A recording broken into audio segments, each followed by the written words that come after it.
At my signal, unleash hell.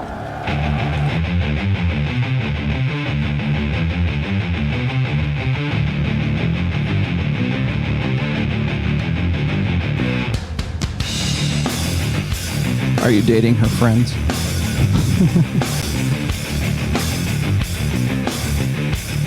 I get a lot of guys asking me about this. The influence of female friends on their game prospects or their relationships. So I'm going to dig into that a little bit today. I don't think I've ever really talked about this. It should be interesting. Welcome to The Rational.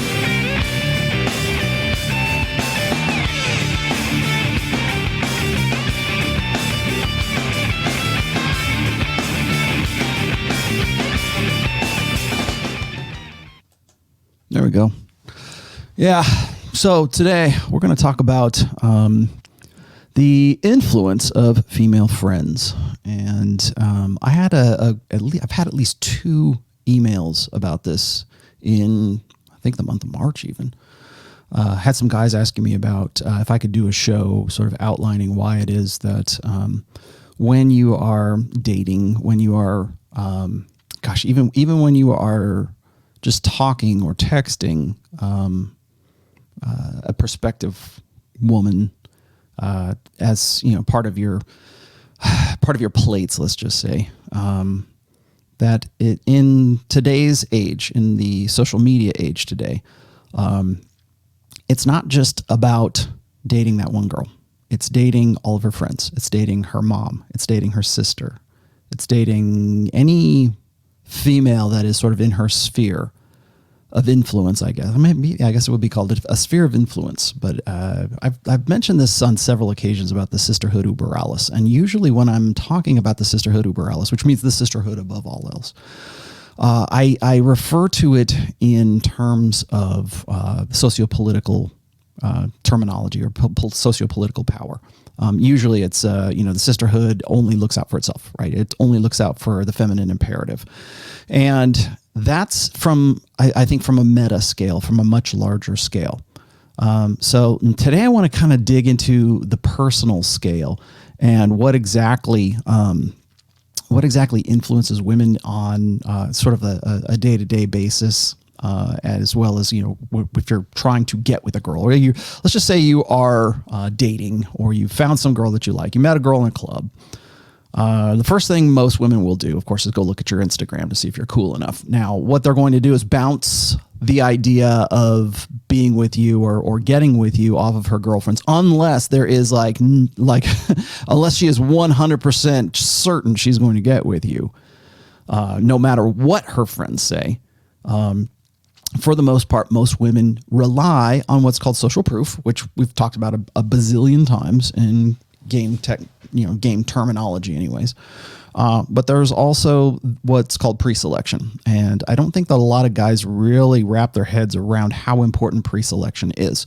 Usually when we talk about pre-selection, it's in terms of how good looking you are, or how affluent you are, what your status is. It's usually the big 3, right? Looks, money, status, or looks. What I usually go by: looks, money, affluence. Looks, affluence, game is what I usually talk about. But when it comes to just sort of meeting that person like off of the internet, which is what most women, what most people these days, that's how they meet. I got the stats here to show you as well. Today, well, actually I shouldn't say that. Yeah, really since 2000, maybe 2005, the incidence of men and women meeting and sort of hooking up or getting together, either as a couple or just for casual sex, online has skyrocketed. In fact, all other methodologies that men and heterosexual couples, or really homosexual couples too, I guess, all of those means are on the decline or have just dropped off precipitously since the age of social media. So we can say, well, that's Tinder or that's Hinge or Bumble or that's whatever it is. I don't care what, Instagram, of course. I talk about this all the time with Myron on the Fresh Fit podcast, where we're talking about how Instagram is the number one way, sort of women check you out. It's the same way that your employer checks you out. They'll go on your socials and they'll start looking to see if you're cool enough to work for them, or if you're going to be a good hire, right? You're going to be a good fit. It's kind of like the same thing. So the difference in this is that for the most part, because of the importance of pre-selection, because of the importance of social proof for women, I think that the dynamic when it comes to social media and checking you out, like sort of pre-screening you with her girlfriends, takes on a lot more importance in this age than it used to. Now, that's not to say that it hasn't in the past. So we have to sort of rewind the tape here a little bit. Let's go all the way back to ancient times, right? I talk about this all the time, how human beings sort of evolved in tribes. Let's just say we're tribalistic. You're not going to take us out of the tribe. And for women, that's even more important because women are the vulnerable sex, and so therefore they need the sisterhood to sort of safety in numbers, right? They need the sisterhood for security. And that's why I keep saying that, to be female is to be within your own tribe. That constitutes a tribe, the tribe of femaleness. Now, in the past, and according to women's mating strategies, it is of utmost importance that a woman selects, or has been, at least in our ancestral past, selects a guy that is a good choice, is a good mate choice. Now, of course, there's two sides to that. There's alpha seed and beta need. The guy's got to be a hot guy who looks, the sexy sons theory side of things. There's got to be biological benefits, genetic benefits, and there's got to be long-term security benefits. That's alpha seed, beta need in a nutshell, in the most evolutionary sense. So the problem with that is that women have a very tough time determining honest cues. And as a result, they rely on their sisters or their mothers or their family or females within that collective tribe. Whether it doesn't matter that they're even part of their genetic line even. It could just be their best friends. It could just be the mean girls in high school. It can be the girls that they have as their BFFs for forever or whatever. I don't know. The sisterhood is always invested, let's just say, in the consolidation and the optimization of hypergamy.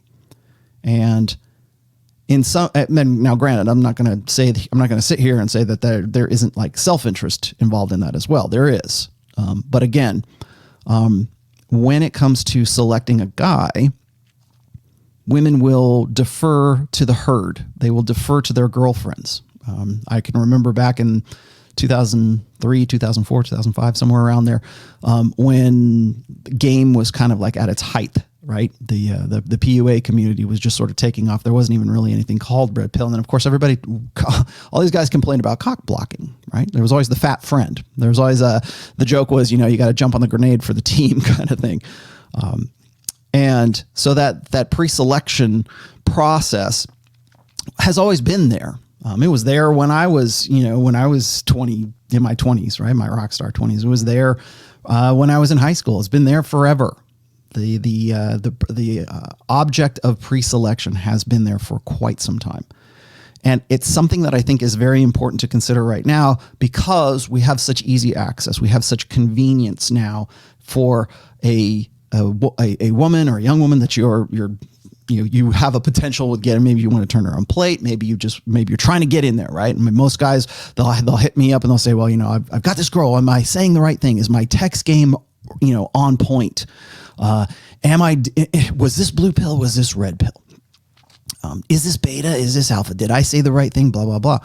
And when I'm looking at this, of course, I have to sort of break it down for the guys as far as, what is alpha? What is beta? Blah, blah, blah. Again, abstractions. But according to pertinent to today's topic, when you are texting a woman, when you are you're getting into her Instagram, when you're following her, whatever, you're not just following her. You're following her girlfriends, or her girlfriends are following you. So it's not just her that you are sort of trying to find approval with. And again, it's not, you can say, well, I'm not looking for validation for approval. It doesn't matter. It makes no difference. Because even if you think you're the slickest guy in the world, she's going to show your picture to her mom, to her sister, to her girlfriends, to the girls, to the and possibly millions of girls that follow her as, say, an influencer or something on Instagram. I mean, potentially. Not all of them are like that, of course. But you're now dealing with a collective of women, not just a one solitary single woman. So you're kind of, Royce's called this, the hive mind mentality of women. And I think that certainly going forward into the next century here, or the next decade here, guys are going to have their work cut out for them, because it's not just the one woman that they are looking at. They are the cock blocking is potentially infinite, if you think about it from a social media extent of things. So you have to remember that when it comes to pre-selection, why is it that so important for women? Well, remember in our ancestral past, if a woman made a bad reproductive choice, that was potentially a death sentence for her. So there have been a lot of mythology that has kind of been attached to, like, say, female intuition. When women come into socio-political power, the first thing they want to do is condition men, at least socially or legislatively mandate that men display honest cues. So if a man, and there are certain laws on books in different countries about this, that if a man misrepresents himself as one thing and the woman has sex with him, and then the next morning finds out that he wasn't actually a lawyer, he's actually a barista or a sandwich artist or whatever, that constitutes, that negates consent, which I think is kind of ironic, since it's supposed to be about love and desire and everything else, right? But really what it is, it's about the beta buck side of things. It's about the exchange. It's about, well, I wouldn't have had sex with him had I known he was a barista. I would not have had sex with him had I known he worked for Subway. And so in some ways it's almost exposes the game, but at this point, because we are in an age of open hypergamy, women are comfortable with that. They don't care. They don't care that they would not have given consent had they known that the guy was of a different profession, let's just say, the night before, and then finds out that he's actually, sort of this penniless, wage earner. So it's not about the love. It's not about that. It's really about what she thought her prospects were. And in no other country, in no other country worse is it in India right now, because that is, if you know anything about the consent laws and the situation that's going on there, that would. Yeah. So getting back to this, the idea is that the reason why that's so imperative for women is because it removes a degree of control. It removes control over the reproductive process. It removes control over women's sexual selectivity. It's very important for women to be able to sexually select men during a certain window of their peak sexuality, their peak agency. Like I keep talking to you guys about, like, how men and women, women between the ages of 21 and about 24 are at their sexual market value peak years.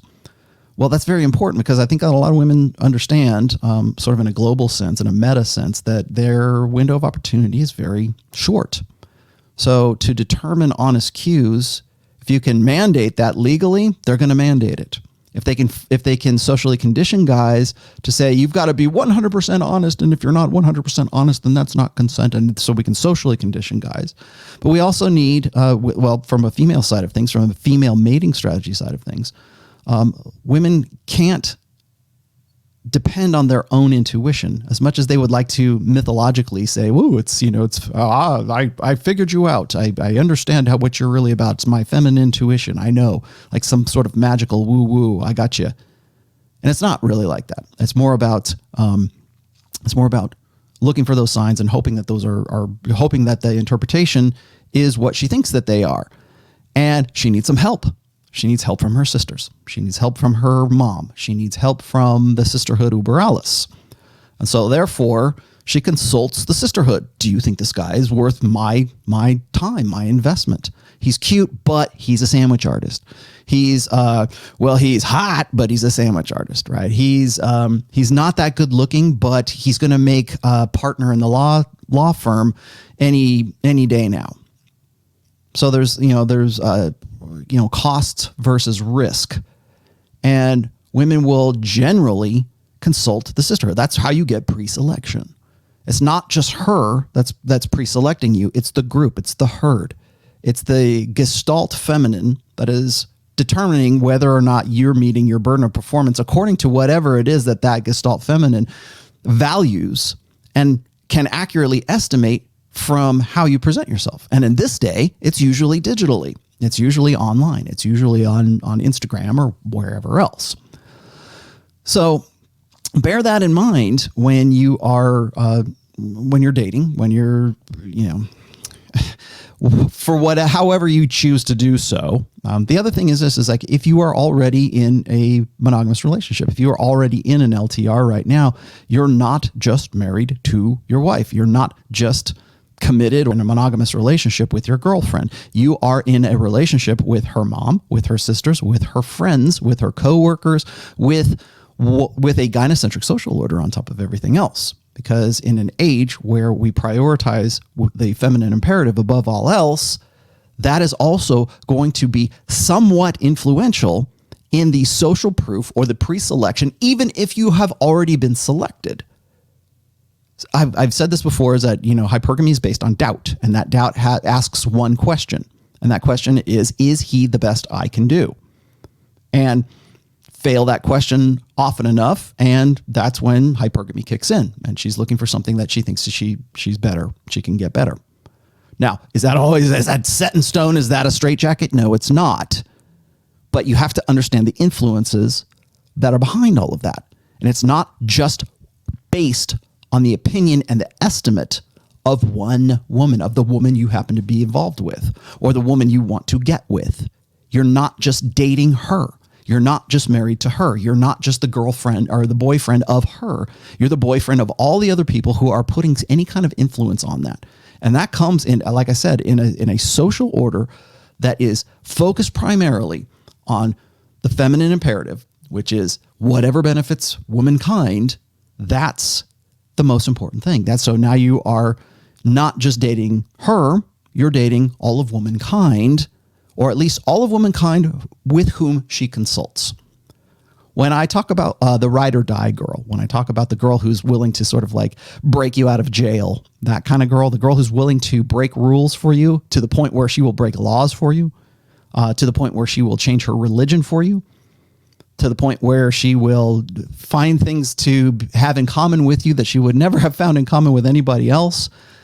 That's a level of desire that can be a buffer against that. But first and foremost, you have to remember that even in her upbringing, even in the development of her personality as a woman in 2021, you're not just dealing with her personally. You're dealing with everything that has influenced her from a female primary social order that has contributed to making her who she is. So these are things you have to really kind of keep in mind. I don't think enough guys really realize this. And yeah, in some ways it can be more obvious, and in some ways it's not as obvious. But now with social media, with Facebook, with Instagram, especially with Instagram, I remember the visuals, the optics of things. When you're looking for approval from that woman, and I mean that in like sort of the meta sense. I don't mean like, oh, please approve of me. When you are wanting to get with a girl, trust me, somewhere along that phase, she's gone to her girlfriends, or there have been influence from outside, like from Instagram or from a female primary social order that has given her their blessing to get with you. If that happens. So you're not just dealing with the cock block fat girl in the club now, you're dealing with all of Instagram and anyone who follows her. So there's some things to keep in mind. That's number one. So I've got a few other things here on my list here. And the next one is I have to also this would be an incomplete show if I didn't also mention that women as far as the sisterhood is concerned. Now that's the personal level. So we're going to move up to the social level. I'm not going to go to the political level because I think I've talked about that quite a bit. But on a social level, whenever you see things like daytime talk shows, whenever you see like it's not on anymore, but like the Tyra Banks show, or you look at any of these shows, like The View is a good one. Whenever you look at any of these talk shows that are by women, for women, about women's issues, or about things that affect women, like The View, for instance, is one. I forget the show. It was not, somebody had sent me a link to it, and I really wish I had it now. But there was a few of these daytime talk shows, and they're hosted by women, and they have nothing but almost exclusively women in the audience. And they are discussing whether or not discussing the ethics of whether or not it's ethical or moral to convince the boyfriend that the kid is his. Or discussing better methodologies to trick the guy who really needs to commit because he just needs to grow up.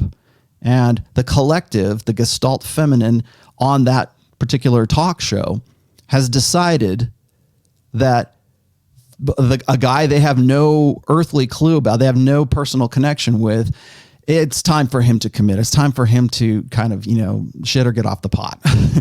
And with rare exceptions, do you hear any woman saying, no, that's not right. No, you shouldn't do that. What about his concerns? Because in a gynocentric social order, there's this presumption that whatever works best for women is the right thing. We live in a female correct social order. So whatever works best for the female experience is what guys should want.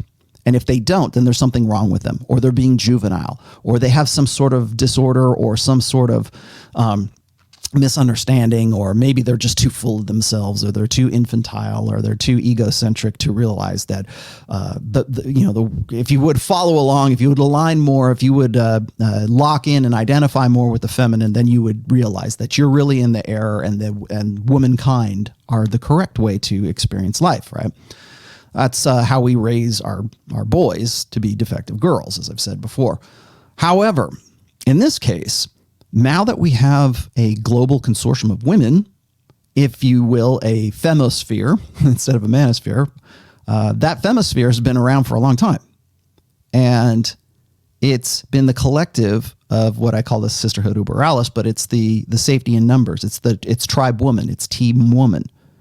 And so whatever works in the best interests of especially hypergamy, optimizing hypergamy, that will always be what is approved of. And that will ethics be damned, morality be damned, society be damned, whatever works in the best interests of the largest number of women, that's okay. That gets kosher. That gets the stamp of approval.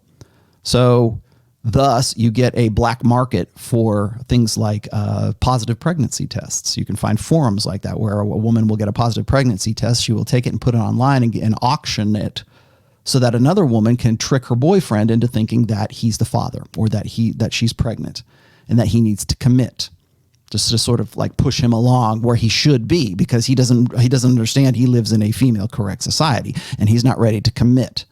So it's like that kind of duplicity, that kind of deception is okay if it pushes that guy to optimize hypergamy for that woman who is buying that pregnancy test. So when you look at how women will back up other women when it comes to making the best decisions for them, when it comes to hypergamy, everything is on the table. Adultery is on the table. Cuckoldry is on the table. In fact, there have been several, there's lots of forums that are dedicated to this, but I've seen also daytime female women's talk shows about whether or not it's okay to lie about the baby being one guy's, being the beta Bucks guy's. And in fact, it's the alpha guy that she had sex with in the foam cannon party in Cancun. Right? That they want to blur the line. Like, I'm not saying all women are like that, but I'm just saying that it becomes normalized that it's okay. So it's okay if that woman gets with the guy and has his baby, can't lock down the alpha, but it's okay for her to say, well, now you're a superhero, Mr. Beta in waiting, or Mr. Good Dad, because you're going to help me optimize my hypergamy, which is alpha seed and beta need. And if a woman can't get it in the same guy, then it should be okay to get it in two different guys. And in a gynocentric social order, we normalize that as being all right. In the past, in a patriarchal social order, that might get you killed. That might get you banished from the tribe, at the very least. That might produce what we don't even call it this anymore. That might produce a bastard child, a fatherless child. And we just simply don't have those convictions anymore. We don't have that sense of ethics anymore, because if it works in the best interests of hypergamy, then it's okay. If it works in the sexual selection interests of women, then it is okay. So a positive pregnancy test is absolutely fine. Legalize abortion, absolutely fine, because it's a fail-safe against bad reproductive choices. In fact, it's celebrated. It's embraced now. There's no shame associated with abortion anymore. It's embraced. When Argentina or Ireland, I think it was Ireland just recently, passed the law saying, abortion's cool, everybody's good. It was celebrations, not just in Ireland, all over the world. Now, I'm not making I'm not making a moral appeal here. I'm observing the facts. I'm observing what happens in those countries. Whether or not you're pro-choice or pro-life, I don't really care at this point. I'm trying to be as objective as I can. But that's how it goes. Whatever is in the best interests of hypergamy, and I should say this, hypergamy being women's mating interests, optimizing women's mating strategies. Whatever is in their best interests is normalized. It has to be. If you're going to maintain that power, if you're going to maintain that agency as long as possible, then there has to be some sort of social initiatives or social conventions that reinforce that maintain that. So while men are holding themselves to this sort of honorable, ethical, moralistic kind of codes that make them, this is what makes us men, right? In a gynocentric social order, all bets are off. It's nice that you think that. I'm not an ethical, not a moral. I'm not flaming you. I'm not running the flagpole. I'm not saying it's not even a bad idea. It's just that this is the reality of the situation that we're in today, right now. So when we look at, the sisterhood uber alles, they will consistently lie for each other. They will lie to cover the adultery. They will lie to cover the cuckoldry of their girlfriends. And think nothing of it if they still believe in the idea that, well, I'm doing this because that's in the best interests of my girlfriend. Well, it's not so much it's the best interests of her, it's in the best interests of womankind, the sisterhood uber alles. So women will readily lie for their girlfriends if they think that it's going to result in a baby being born that consolidates on hypergamy. The best genetics and the best provision, the best long-term security. And what he doesn't know doesn't hurt him. And if you think that I'm lying about this, and if you think that if you're upset with this, well, then you can take that up with the legislature that says that men are not entitled to DNA tests after birth. Why is that not standardized? How is it that we are going to expect a man to pay for at least 18 years of child support and everything else if they don't even know that the child is theirs? Well, in a gynocentric social order, it doesn't matter. You don't have to be the biological father. In fact, if what you don't know shouldn't hurt you. It's all about what's in the best interest of the child. And of course, that means whatever's in the best interest of the woman who is having the child. That's why you are excluded from any kind of, as a man, that is why you're excluded from any conversation about abortion. And guys will embrace that. They'll laugh about that. They'll proudly wave that flag. You don't have a uterus, so you don't count. No, I am half of the genetic equation of the human race. I believe I should have it. And then also my money is involved in it, either directly or indirectly, for a control over reproductive rights. What about men's reproductive rights? There is no push for men's reproductive rights. And again, I'm not an MRA. I'm just, pointing, I just work here, man. I'm just pointing this out. So when it comes to the sisterhood uber alles, whatever optimizes the feminine imperative, and by the feminine imperative, I guess you're wondering what I mean when I'm talking about the feminine imperative, it is whatever works in the best interest of women, whether that's legislatively, personally, reproductively, whatever focuses on, suffragettes, feminism, gynocentrism, whatever, all of that works in one direction.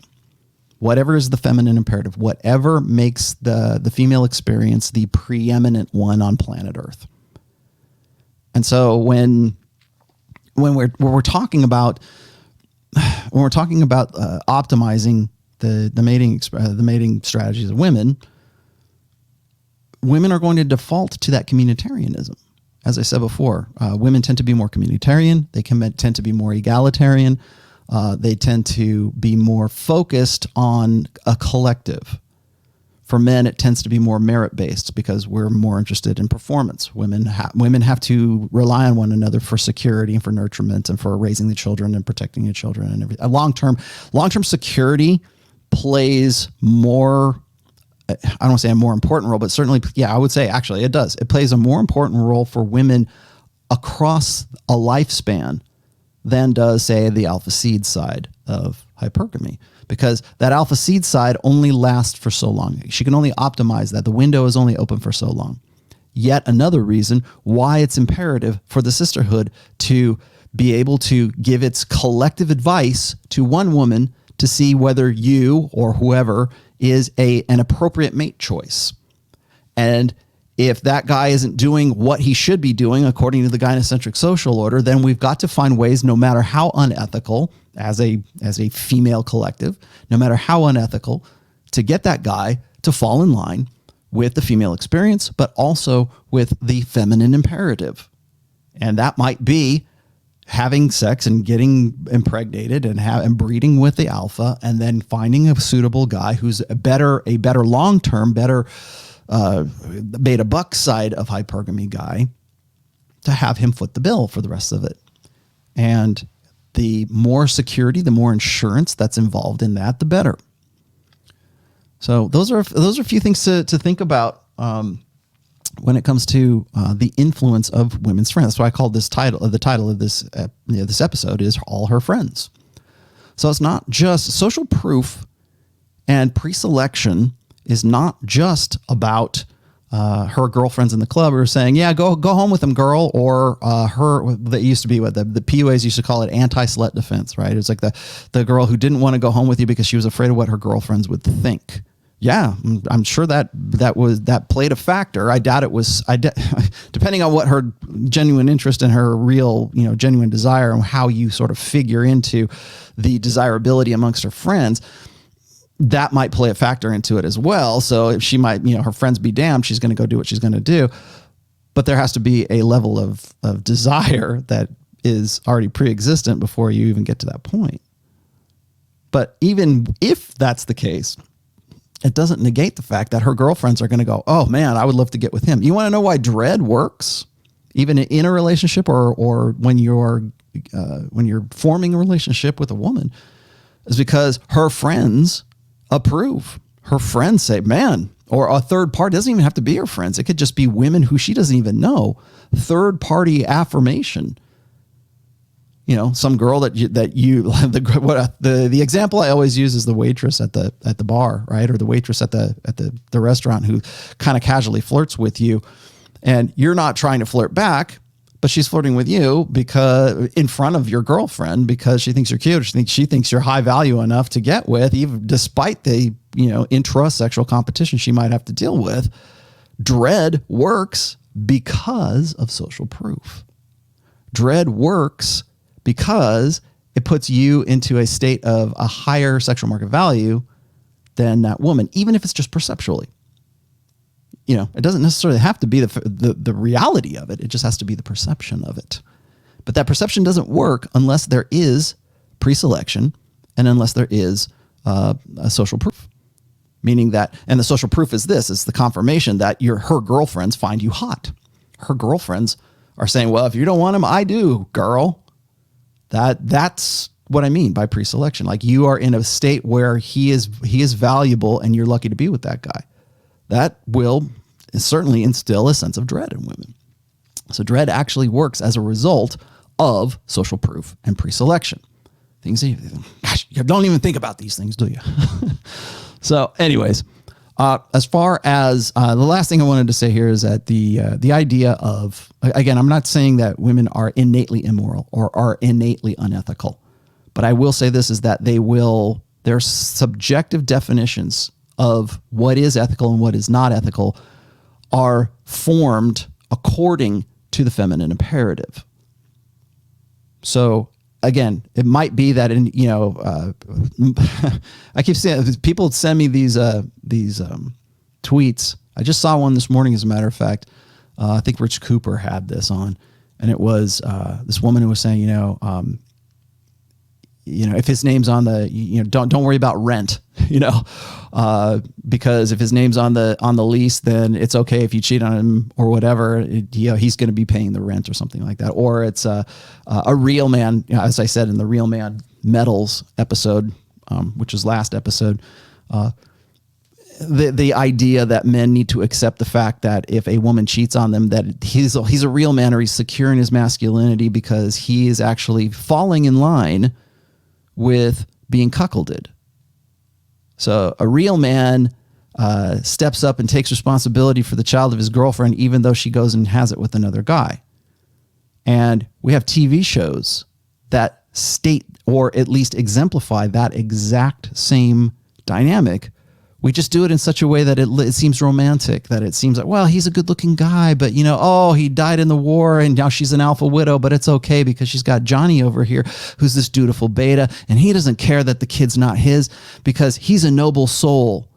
And he's earning his way into heaven by taking her under his wing. And, maybe Johnny went on to glory and died on the battlefield, or the alpha that she's a widow from. It's okay because this guy's, he's a real stand-up guy, and he's going to take care of the kid that's not actually his. It's like, it's the stepdad. It's not that you're not the stepdad. You're the dad who stepped up. That convention exists because of the feminine imperative. Whatever works in women's interests is what the socially rewarded side of things really is.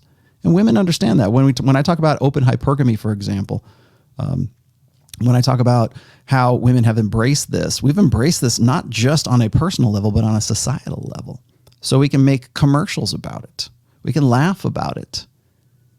I forget I'm recalling a commercial for the Super Bowl, and it was for the Alexa unit, the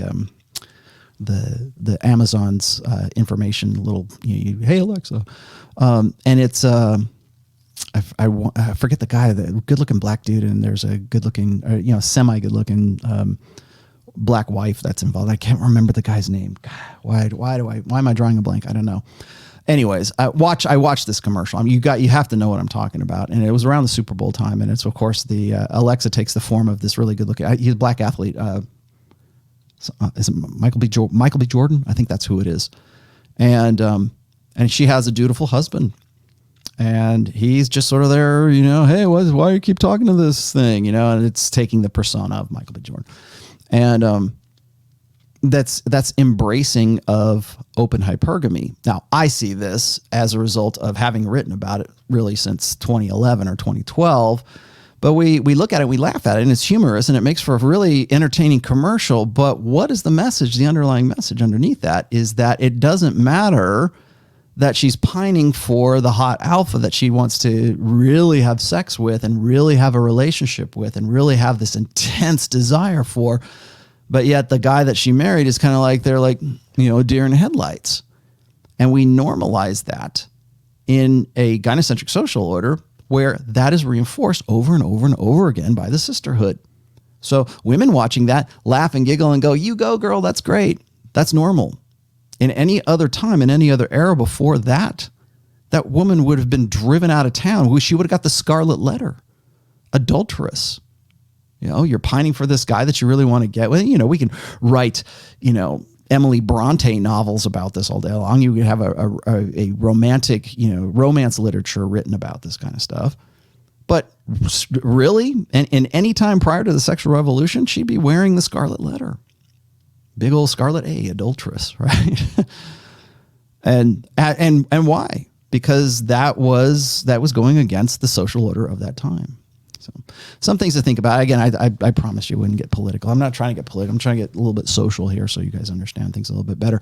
Okay, that's it for today. Thank you for watching. If you have not got my book, the fourth book, The Rational Male Religion, is now on sale, as you can see. Oops, right here. And you will find it also. The links are also in the description. I will see you guys on Saturday. Rich Cooper will be doing the show for Rule Zero. It will be at 11:30 a.m. Eastern time on Rich Cooper's channel. I'll be involved on that as well. I think we're going to talk about marriage and finances, and maybe divorce and finances too. So that's what we have coming up. And then, of course, I have my regular Sunday show, which will be at 4 p.m. Eastern, 1 p.m. Pacific. That is on Sundays. That's my long form show. So if you have any questions, if you wanted to comment, if you want to opine, if you think I'm full of crap, please please let me know. Also, you can find me on Twitter. I am Rollo Tomassi at RationalMale. You can also find my blog. It is therationalmale.com. And if you are interested in counseling, if you're interested in any correspondence, whatever it is, you can always hit me up at rtrationalmale at gmail.com. Thanks, guys. I'll talk to you later. Bye-bye.